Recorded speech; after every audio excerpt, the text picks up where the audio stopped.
السلام علیکم پیارے دوستو، آپ نے حبس دم کے متعلق سنا ہوگا، اور پھر یہ شاذ و نادر ہی آپ نے یہ سنا ہوگا کہ حبس دم میں کوئی کامیاب بھی ہوا ہے۔ بڑے بڑے سلسلوں میں آپ نے یہ پریکٹس دیکھی ہوگی، انٹرنیٹ پہ موجود یہ پریکٹس ہے، ادھر بھی آپ نے دیکھی ہوگی، خود بھی آپ نے اس کو کیا ہوگا، کچھ عرصہ کیا ہوگا، پھر آپ نے اس کو چھوڑ دیا ہوگا۔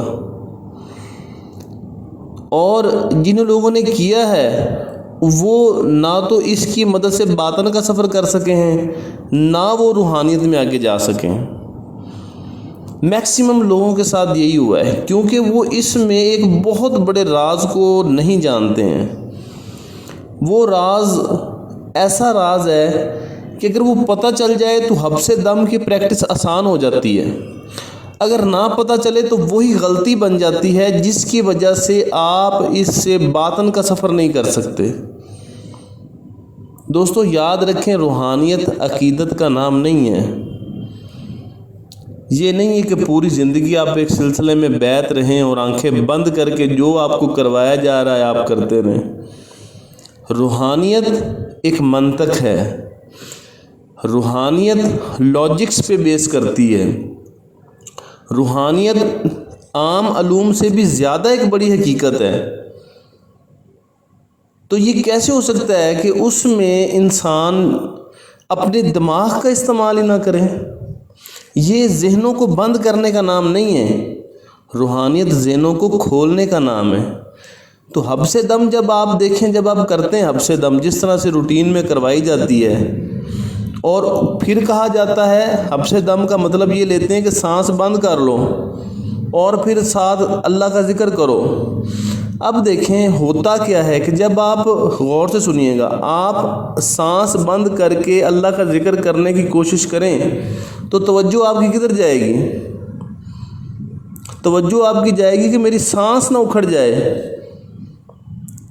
ٹھیک ہے؟ وہ سر میں درد آپ کے ہونے لگ جاتا ہے، ساری توجہ سانس کی طرف چلی جاتی ہے، آنکھیں بھاری ہو جاتی ہیں، دل اکتاہٹ کا شکار ہو جاتا ہے۔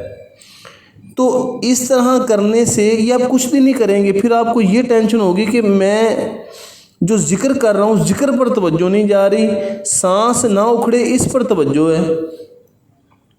تو یہ معاملہ تو کہیں اور چلا گیا نا، اس میں نہ روحانیت ملی اور نہ ہی یہ پریکٹس صحیح ہو سکی۔ تو یاد رکھیں کہ اللہ کا ذکر جو ہے وہ اس میں اس طرح سے نہیں کرنا، بلکہ میں یہ کہوں گا کہ حبس دم ایک علیحدہ سے پریکٹس ہے، ذکر ایک علیحدہ سے پریکٹس ہے۔ اب میں اس کی حقیقت تھوڑی سی آپ کو بیان کرتا ہوں۔ دیکھیں، اگر آپ نے گم ہی ہونا ہے، اگر آپ نے روحانی سفر ہی کرنا ہے اور اللہ کی یاد کے ساتھ روحانیت میں آپ نے جانا ہے، تو آپ کو سانس بند کرنے کی ضرورت نہیں ہے۔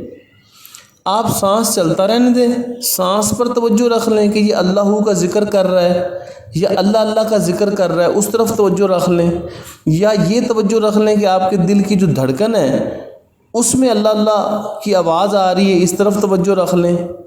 سانس بھی ساتھ ساتھ چلتا رہے اور توجہ بھی آپ کی اللہ کے ذکر پر رہے کہ دل کی دھڑکنوں میں اللہ اللہ ہو رہا ہے۔ اس میں حبس دم کی کیا ضرورت ہے؟ بتائیں ذرا۔ حبس دم، اور اگر آپ حبس دم کر رہے ہیں تو اس میں ذکر کی کیا ضرورت ہے؟ یہ نقطہ میں سمجھانے لگا ہوں آپ کو کہ آپ ابتدائی جو ہے مبتدی حضرات جو ہیں وہ صرف حبس دم کریں، یعنی سانس بند کرنے کی پریکٹس۔ اب ایک بندے کی سانس بند کرنے کی پریکٹس 10 سے 15 سیکنڈ ہے، تو وہ اس میں کیا اللہ کا ذکر کرے گا؟ اسے تو اپنی پڑ جائے گی۔ تو حبس دم جب آپ نے کرنا ہے، دوبارہ غور سے سن لیں کہ جب آپ نے حبس دم کرنی ہے تو صرف حبس دم ہی کریں، اور یہ پریکٹس اگر آپ کی 3 4 5 منٹ تک جب چلی جائے تو پھر آپ درمیان میں اپنی توجہ جو ہے وہ اللہ کے ذکر کی طرف لے کے جا سکتے ہیں۔ اور اگر نہ بھی لے کر جائیں تو حبس دم خود ایک روحانی پریکٹس ہے، خود ایک ایسی پریکٹس ہے کہ جس کی وجہ سے آپ اپنے لطیف جسم کے ساتھ آگے کا سفر طے کر سکتے ہیں۔ صحیح ہے، اور اس کو پھر ٹرینڈ کر سکتے ہیں آپ ذکر کے لیے، سفر کے لیے، باقی روحانی مقامات کے لیے، ٹھیک ہے۔ حبس دم میں ذکر جو ہے وہ ابتدائی لوگوں کے لیے ٹھیک نہیں ہے۔ ہاں جو ایکسپرٹ ہو جائیں، مثلا 5 منٹ تک ان کی پریکٹس چلی جاتی ہے، تو وہ درمیان میں ذکر کر سکتے ہیں، کیونکہ اس وقت ان کی توجہ اکھڑنے کی طرف نہیں ہوگی، سانس اکھڑنے کی طرف نہیں ہوگی، یہ پوائنٹ ہے اس کا۔ ہم غلطی کیا کرتے ہیں کہ سانس بھی ہمارا اکھڑ رہا ہے، اپنے جسم کو بھی تکلیف دے رہے ہیں، دماغ کو بھی دے رہے ہیں، آنکھوں پہ بھی وہ بنی ہوئی ہے، اور ذہن بھی ہمارا اس طرف ہے کہ جو ہے نا کہیں سانس نہ اکھڑ جائے، اور ساتھ اللہ کا ذکر بھی کر لیا، پھر اللہ کے ذکر کی طرف تو توجہ نہیں رہی نا۔ تو یہ چیز ہے، اس وجہ سے حبس دم علیحدہ سے کریں۔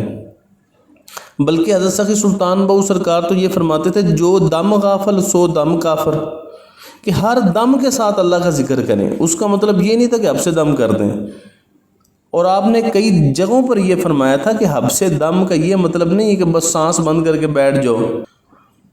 تو اس میں جو پوائنٹ تھا وہ میں نے آپ کو بتا دیا کہ حبس دم آپ علیحدہ سے کریں، اللہ کا ذکر کرنا ہو تو ویسے اپنی سانسوں سے، اپنی دھڑکنوں سے ملا لیں، وہ علیحدہ سے پریکٹس ہے۔ جس کی حبس دم کی پریکٹس زیادہ ہو جائے، وہ اس میں جب اللہ کا ذکر ایڈ کرے گا تو اس کو فائدہ زیادہ ہوگا۔ لیکن ابتدائی جو ہے، ابتدائی طور پر یا مبتدی حضرات جو ہیں وہ ڈائریکٹ نہ کریں، نہیں تو وہ چند دن کرنے کے بعد اس کو چھوڑ دیں گے۔ تو یہ ایک میں آپ کو پوائنٹ میں نے بتایا ہے۔ دوسری بات جو سمجھنے کی ہے وہ یہ ہے کہ روحانیت ایک علم ہے، ایک حقیقت ہے۔ اگر آپ کسی بھی جگہ بیٹھ ہیں تو ان سے وہ علم حاصل کریں، ان سے پوچھیں، ان سے سوالات کریں، ٹھیک ہے۔ اس میں سب سے پہلی چیز ہوتی ہے مراقبہ، کہ آپ مراقبے کا علم حاصل کریں، اور پھر آپ دنیاوی طور پر اپنے معاملات کو اچھے طریقے سے ہینڈل کریں۔ غصے پر آپ کا قابو ہونا چاہیے، مایوسی سے آپ باہر ہونے چاہیے۔ یہ چند ایک پوائنٹ ہیں جو آپ کو روحانیت میں لے جانے کے لیے آسان ہوں گے، تو آپ ان چیزوں پہ عمل کریں، اور اس کے ساتھ پھر آپ روحانی پریکٹس کرتے ہیں اور مراقبے کا علم حاصل کرتے ہیں، تو پھر آپ جو ہے نا اس میں آگے جا سکتے ہیں۔ تو اس میں کوئی چیز نہ سمجھ آئی ہو تو آپ مجھ سے پوچھ بھی سکتے ہیں، واٹس ایپ پہ رابطہ کر سکتے ہیں یا کومنٹس کر سکتے ہیں۔ باقی اگر ہمارے جو روحانی کورسز ہیں وہ جن لوگوں نے کرنے ہوں وہ واٹس ایپ پر رابطہ کر لیں، تفصیلات پوچھیں تو انہیں بتا دی جائیں گی۔ بہت شکریہ۔